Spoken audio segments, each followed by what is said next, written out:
నీ ఇంటిలో కుటుంబ ప్రార్థన బలిపీఠం లేకపోతే నేను శపించట్లేదు, లేఖనపు ఆధారం చెప్తాను. లేఖనపు ఆధారాన్ని బట్టి చెప్తున్నాను. నీ కుటుంబంలో కుటుంబ ప్రార్థన జరగకపోతే, కుటుంబ ప్రార్థనలో నువ్వు మోకరించకపోతే, నీ ఇల్లే ఒక బలిపీఠంగా దేవుని సన్నిధిలో మార్చబడకపోతే, రాబోయే కాలంలో నీ ఇల్లు లోతు కుటుంబంలాగా శాపగ్రస్తమైపోతుంది. జాగ్రత్త.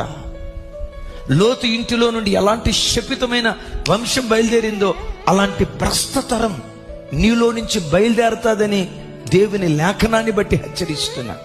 క్రైస్తవ జనమా, మీ ఆత్మీయ తండ్రిగా మిమ్మల్ని అడుగుతున్నా, ఎంతమంది కుటుంబాల్లో కుటుంబ ప్రార్థనలు జరుగుతున్నాయి? ప్రతిరోజు సాయంత్రం ఒక్క అర్ధ గంట, ఒక్క 30 గంట భార్య, భర్త, పిల్లలు ఒకే చోట కూర్చొని క్రీస్తు యేసు బలిపీఠాన్ని చేరి ఎన్ని కుటుంబాల్లో కుటుంబ ప్రార్థనలు జరుగుతున్నాయి?